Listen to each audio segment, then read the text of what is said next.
kan dung zara khan nào te hi baptisma kan pe pe mo ti thu ha kan zawi chui nào te baptisma pe de skemo ti mi thu ha a khan nào te baptisma pe khi van ram kai na si ti zum na swal an nei mi pol kan thu i a that lo je kan mu zum nào te baptisma kan pe ruang a khai baptisma ruang a van ram kai ding a si ti na silawin baptisma chu pathian insang antela si ti mi min sin na le ti mi thei ter na lang ter na si ti kha kan tunga kan zawi chun khai nào te baptisma pe thula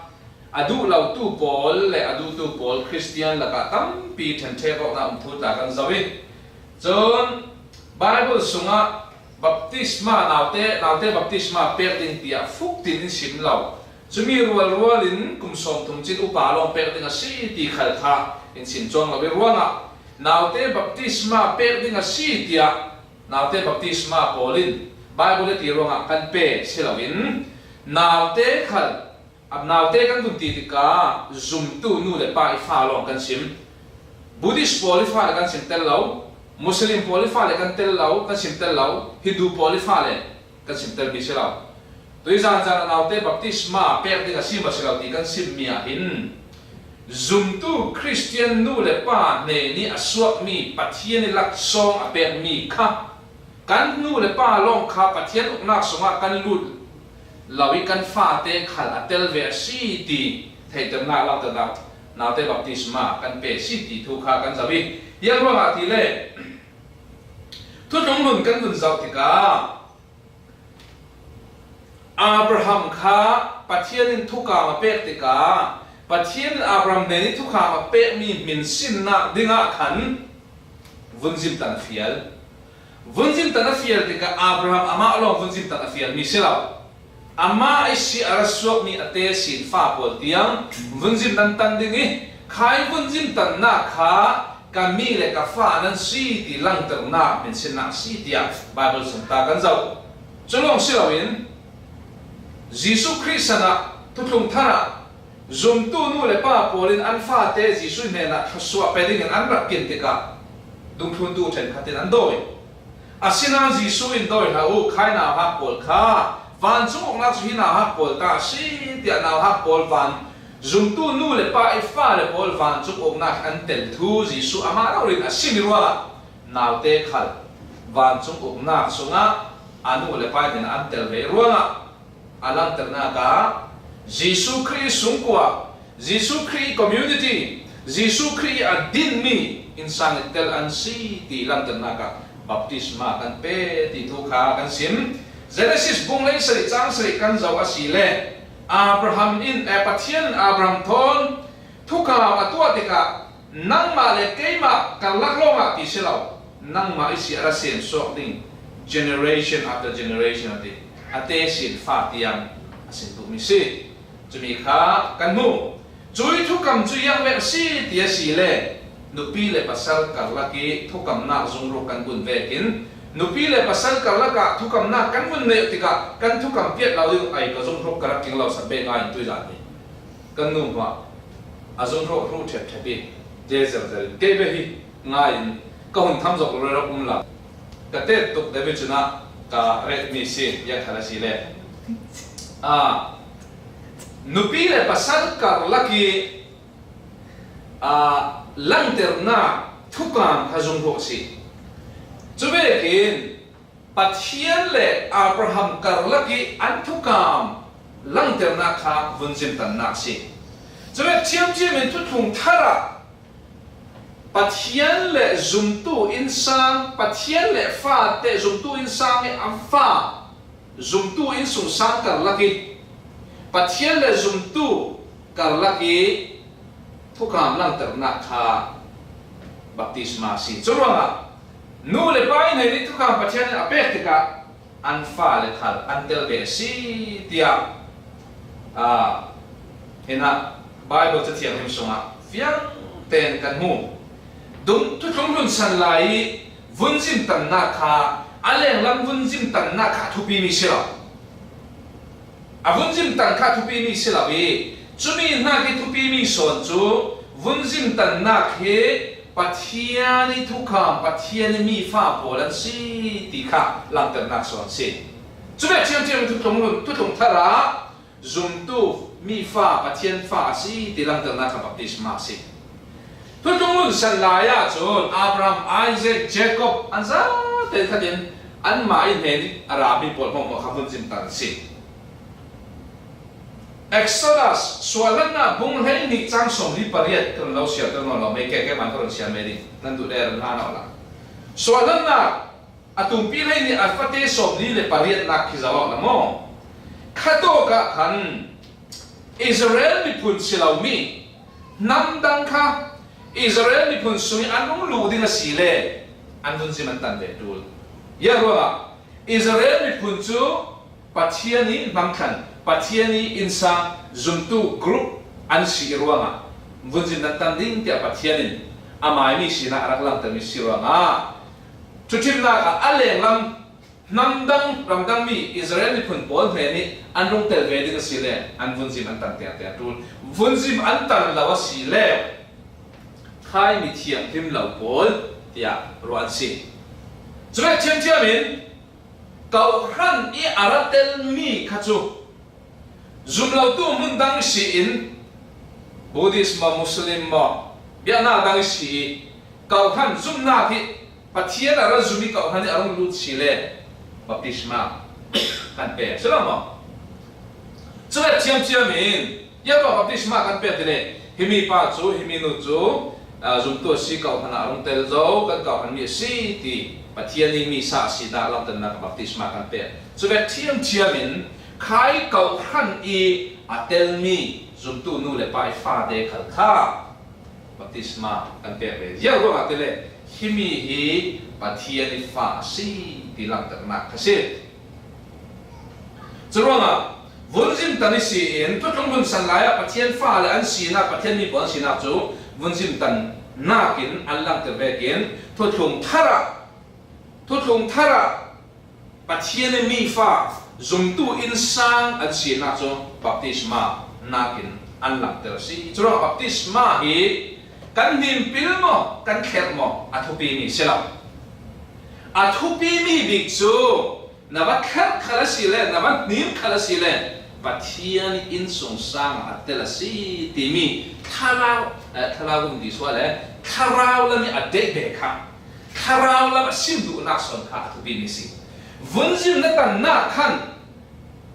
vunjim tan mi pa si ti na si na men kha thu pi mi si lawi khai vunjim tan na si na tharau pathian mi fa tharau lam pathian mi fa na si na lam tan na kha si thu pi so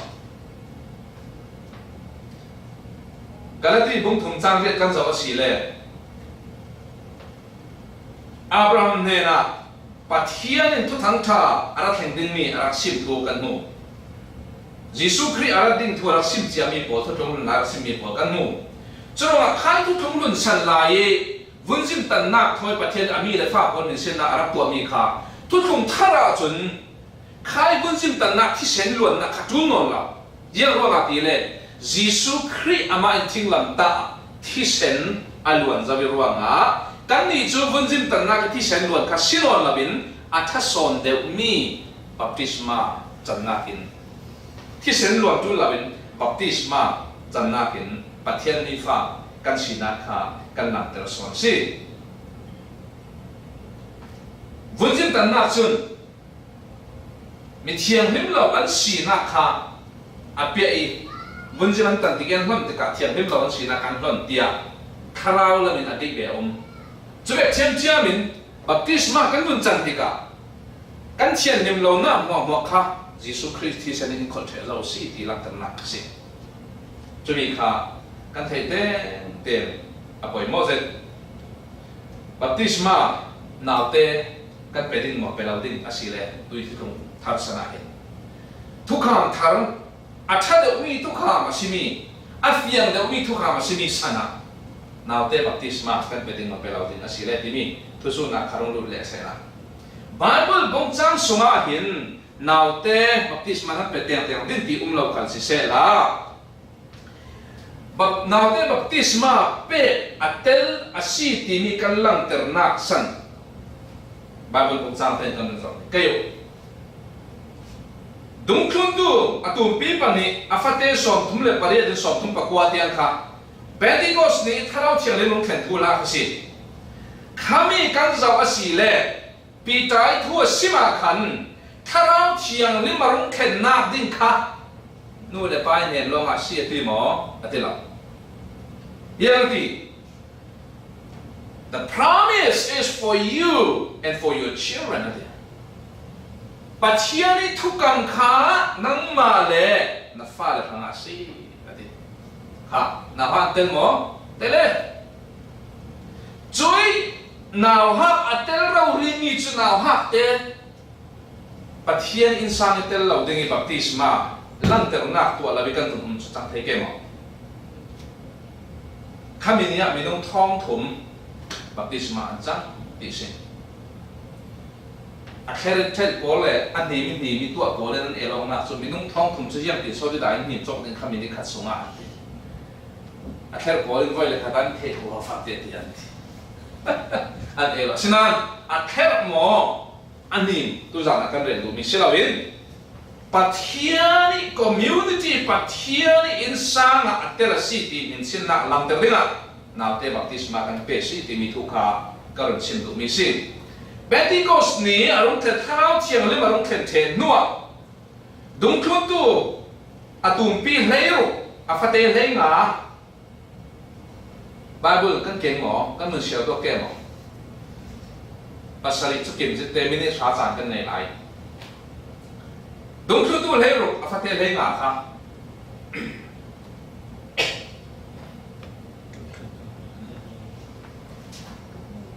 dir kha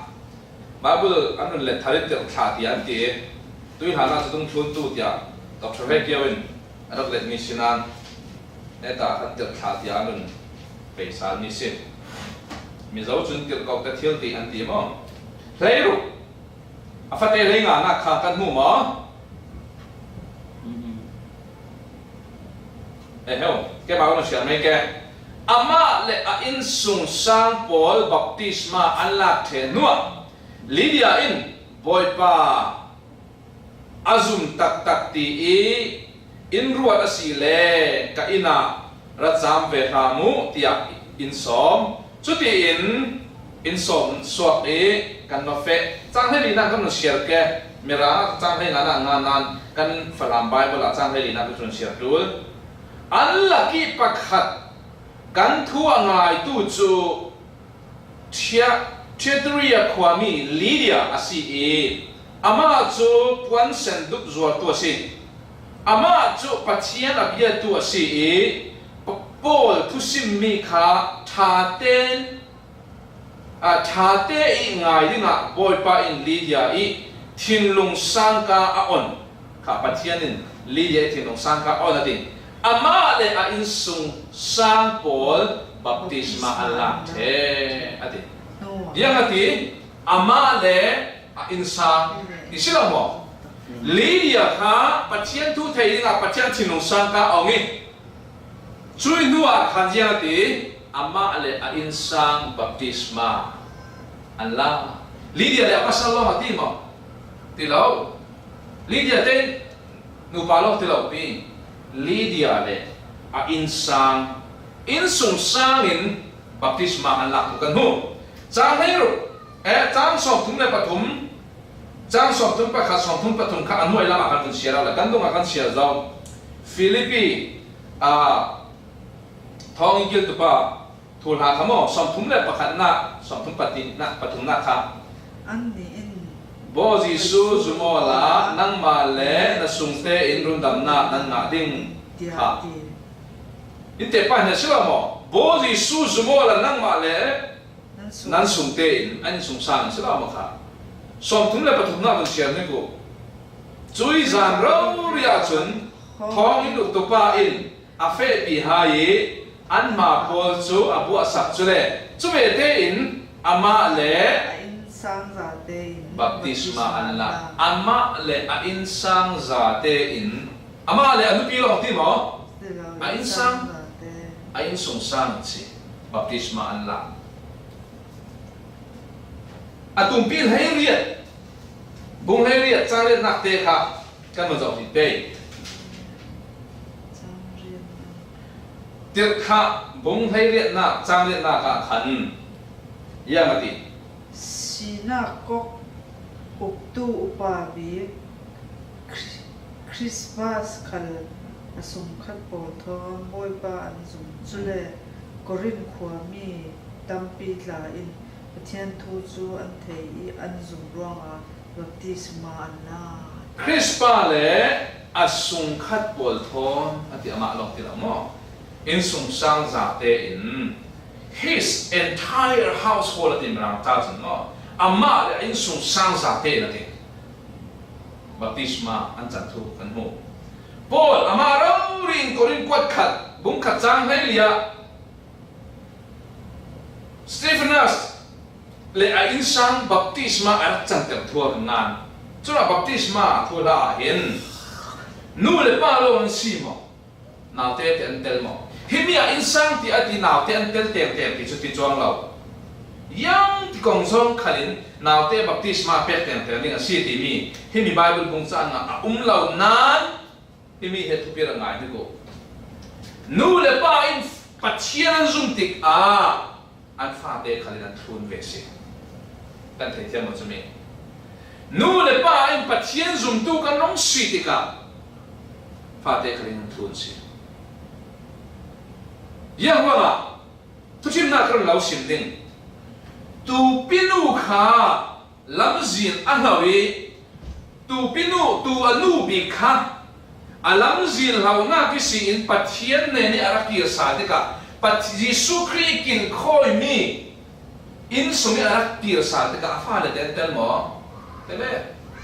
tu nu bi lama lawe fa le pol thon anu bi arakir chun a fa le pol an rak thuna si si de mo ama nu lo arakir ta hadin a fa le chi yam tin so ram sa i men den thi hau den tan the den tan ba e fa le pol aron roi chong silo Joshua in yang ti ti le Joshua kulwan li nei nga Christian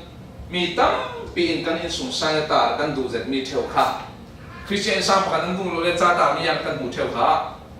cái này cái sung sang ke le ke in sung sang san boy pa long kan rian ding ti mi kha Joshua in ke le ke in sang Joshua in ke ma le ka du pi long ti ma ti lo ke ma lo ti ma ti lo ke le ka in sang chun boy pai ha long kan tuan ding ti ati hemia in sung sang pol thoi pathian rong bo na khen te thu kan mu churana zum tu nu le pa ne ni pathian ni ape mi lak song fanau mal som khal kha boy pa Jesu Christ adin ni ka han le boy pa ai athi seni ale mi insang ale boy pa ai athi seni ale mi ram sunga antela city lang ter na belonging antela city na lang ter na ka na te baptisma kan chan ter na si ti mi kha ti san chana ron sim do e sila chu tu ya na chon hibian kan to pri ke a sim din lai Jesu Christ pe thayo na kan nei mi hi per lung ve ko pa thei lo mo asi lo le thingpi bangi dingi atek te ha kan si Christ adin mi insang le ko kan ti kha e mai za ba mi na te baptisma pe ni tu ha thon e paro kan zau ri pe